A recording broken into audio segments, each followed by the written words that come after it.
Hey, Miss Cascino here. I've been missing making art with you, so I thought I'd make you a short little video about this new art project called Doodle drawings. It's a bit of a tongue twister. The more mature way to say it would be synchronized, which means happening at the same time, synchronized double-handed drawing. So what does that mean, Miss Cascino? I will tell you.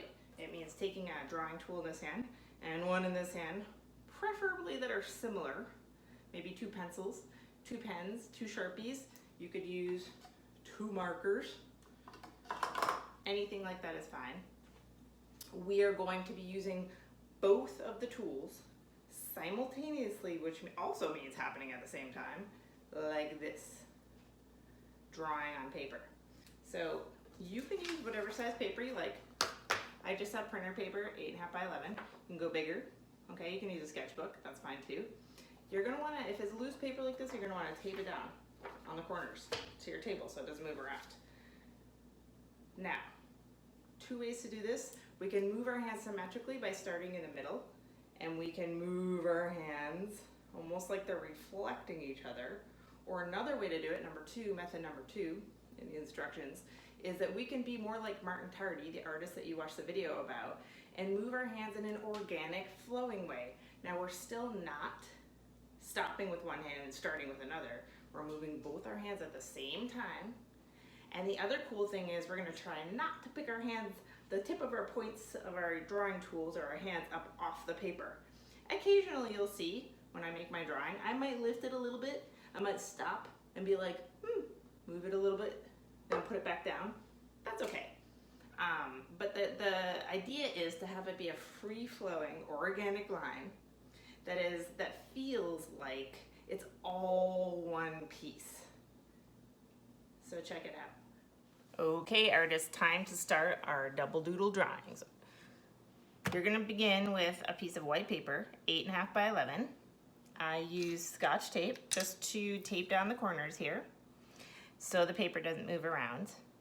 Now, there's 2 ways I can do this. I mentioned it before. We can either do something that's completely symmetrical, and I'm moving my hands in a reflection of each other with my pens, or I can do it a little more organically and constantly be moving my hands together, but they might not be reflecting each other. But I'm gonna try not to pick my hands and the tip of my drawing tools up off the paper. So I'm gonna use these 2 Sharpies. They're equal in the tip size. You can also use markers, all right? Or you can use pencils or pens as long as the line is thick enough and dark enough so you can see it after you're finished. Now, the second part of this that's gonna help you out is drawing something that you're interested in and passionate about. Now, I've been doing a lot of cat research because I'm about to hopefully get a little kitty. So I printed out this picture of a cat. Now, if you're like, Miss Cascino, I have no idea what I want to draw, you can go onto the instructions PDF, and at the bottom, I gave a couple of ideas to get your juices flowing and give you some ideas. You can also draw anything you want. If it's a symmetrical object, that makes it a little easier. If it's not, then your drawing is going to be closer to Martin Tardy's drawing, the video that I had you watch before this one, where his hands are always touching the paper and always moving, but maybe not reflecting it together. Okay, so let's begin. Now remember, this type of drawing is not realistic. It's more abstract. It's not gonna look super realistic, but it's super fun, and it comes out very artsy looking. Now, if you use Sharpies, make sure that you put paper underneath your paper, probably 2 or 3 sheets, because it bleeds through. Now, I'm gonna look at my kitty, and I'm gonna say, ooh, okay, the eye shapes, the nose shape, the ear shapes, where should I start? All right. Now, it's funny, because most animals, when you look at them straight on, they're actually pretty symmetrical. So I'm gonna start, I think, with the top of his head. And I'm gonna move up to the shapes of the ears. And come down. And there's some little hair coming out there. And there's some stripes now on his face that lead to where his eyes are. And let's see, come back around. Oh, he has very circular eyes. Now, let's see here. It's funny because as I draw, my left hand, I'm a right-hander, so as I draw, my left hand just wants to follow the same direction my right hand's going. My brain is having trouble doing the opposite. But, now let's see. Now I see a little reflection in my kitty's eyes. So I'm gonna leave a little bit of light. I might come back to it later.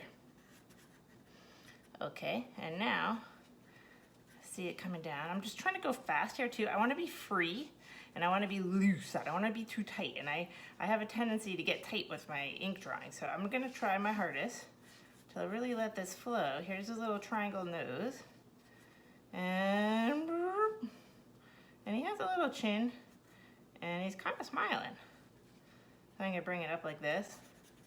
And he has some little dots here and then the whiskers coming out. And then boo-boo-boos and feathers here. Feathers, not feathers, fur.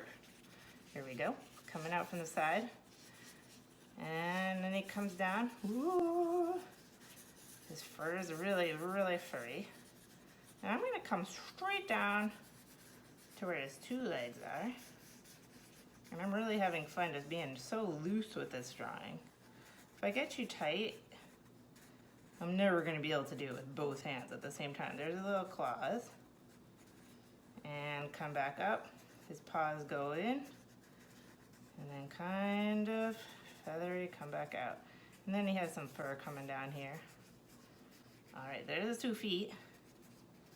And then I'm gonna come back around. I'm gonna do his back foot here. He has a little bit of the back foot showing. A little paw here, little paw here, little paw here. Now I'm slowing down my left hand because I feel like I need my right hand to catch up, but it has more to draw. There's a little leg right here coming out, his back leg. Feathery, furry. Oh, this guy's gotta catch up. Okay, he's coming up, he's coming up. Now you can tell, see how loose my hands are. And this guy, you kind of see a little more of his back right here. Okay. Ooh, I like how he came out. And his tail is actually here, and then it comes behind him, and it's over here. All right, tail. So there we go. There's my little drawing of my kitty. Now I might go back in and add some little fur and fuzz. And I think I might add a little color with markers because I like his golden eyes. But you see, no matter what I'm doing, I'm really, really, really trying my hardest to use both my hands at the same time. Even if I'm stopping one or getting slower with the other, that's the most important part for me, is to see if I can do it at the same time. Now, I can't wait to see what you make, artists, and upload to me on Google Classroom by Friday, and I will post some really cool ones up on Instagram, Miss Cascino's Art Room. And thanks for listening. Bye, y'all.